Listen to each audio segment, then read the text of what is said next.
Adalberto Piotto, boa noite, seja bem-vindo. Piotto, vou trazer aqui mais um elemento para análise.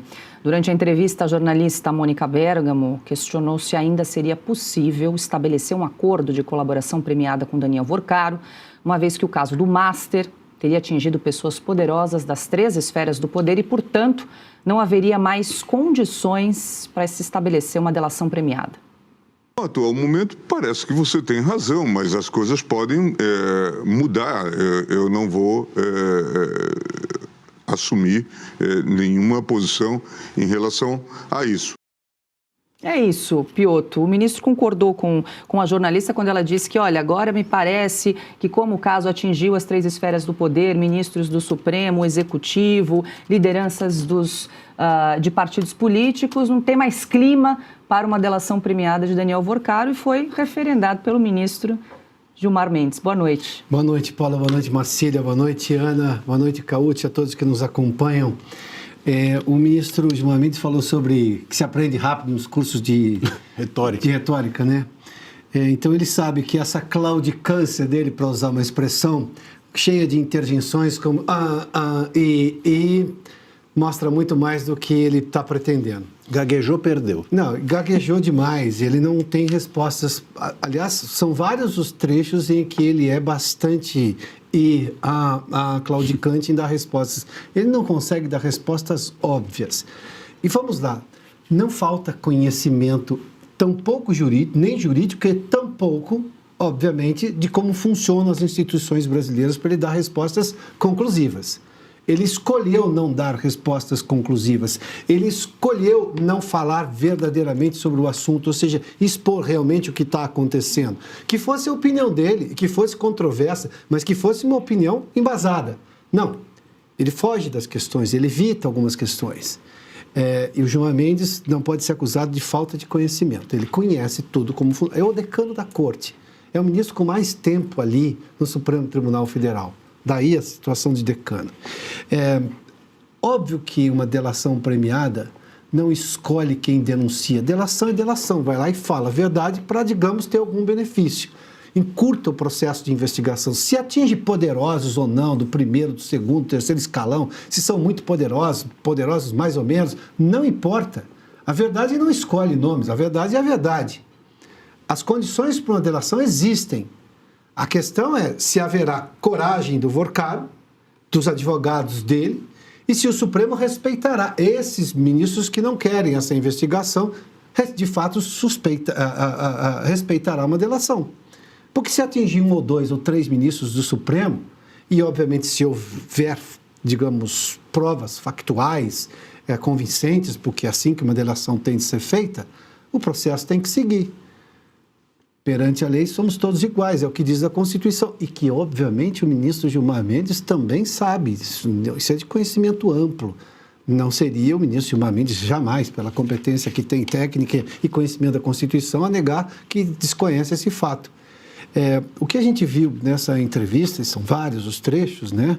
É um ministro que tem uma situação muito difícil. Talvez a ideia seja, vou tentar me expor, bater um papo, explicar um pouco do Supremo. Só que o Supremo chegou no momento em que a resposta que vale é só aquela que o Supremo não quer dar. E aí, quando você está exposto a uma entrevista, não quer falar sobre o que tem de falar, fica nessas interjeições todas, essa claudicante resposta que diz nada, ou diz tudo, né? Para o brasileiro que sabe o que está acontecendo, e a imensa maioria dos brasileiros sabe o que está acontecendo, bom, viu essa entrevista dessa maneira. O ministro Gilmar criticou muito André Mendonça, a Operação Compliance Zero, mas sobrou até para o presidente do Supremo, o Edson Fachin, porque o Gilmar voltou a criticar a proposta do Código de Ética, justamente apresentado pelo presidente da Corte, e afirmou que houve um entusiasmo juvenil em torno do chamado Código de Ética proposto por Edson Fachin. Eu não tenho medo de código de ética coisa nenhuma, que se diga... Não, que ele possa calar os ministros nesse tipo de manifestação. Eu acho que terá que ser adaptado, porque houve um certo entusiasmo juvenil dizendo nós vamos ter um código de ética alemão.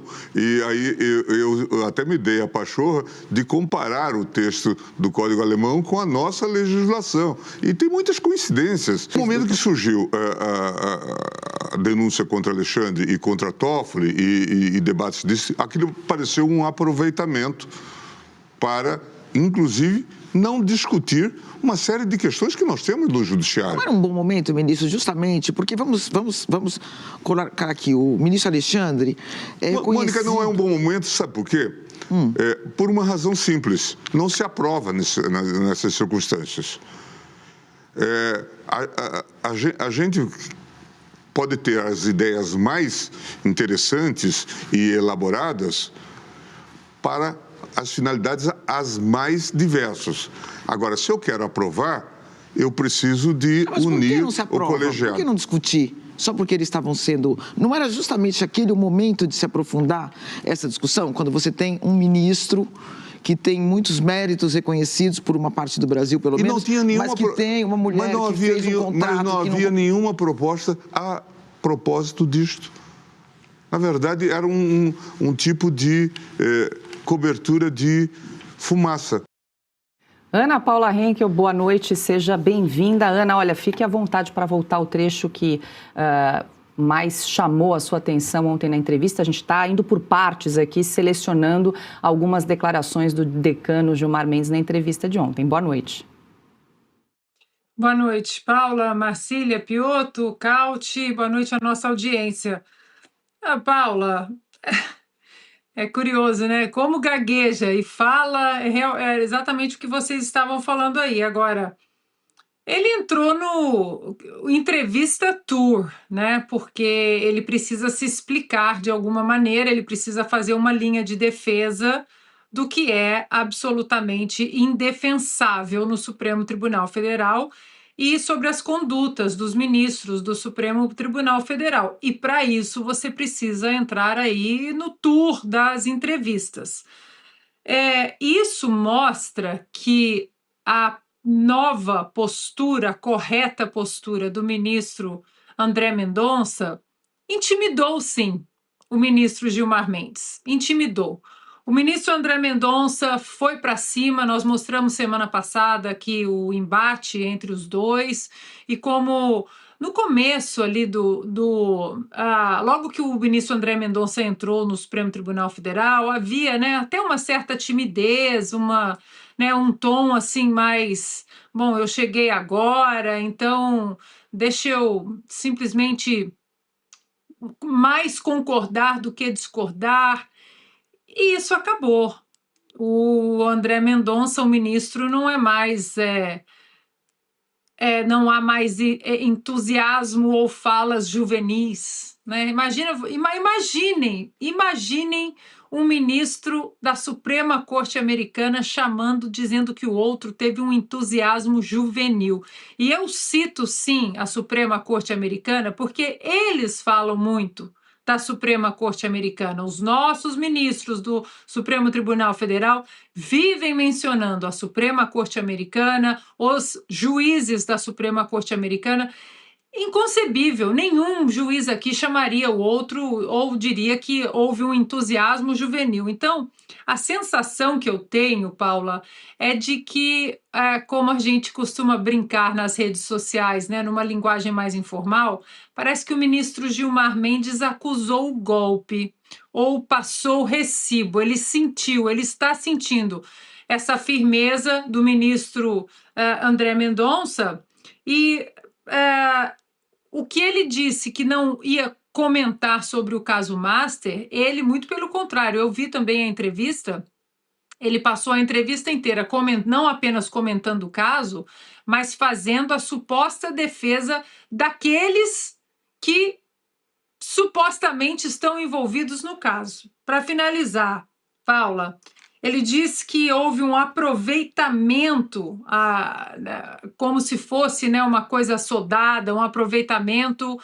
O que ele chama de aproveitamento é o fato de 2 ministros da nossa Suprema Corte no Brasil poderem estar envolvidos em um escândalo monumental. Ele disse que houve um aproveitamento para tentar empurrar o Código de Ética. Porque imaginem vocês, 2 ministros do Supremo podem estar envolvidos no talvez o maior caso de corrupção da nossa história, até maior do que o Mensalão, até maior do que o Petrolão, mas tentar discutir um código de ética nesse momento de 2 ministros supostamente envolvidos nesse escândalo master, sem o perdão do trocadilho, isso foi um aproveitamento.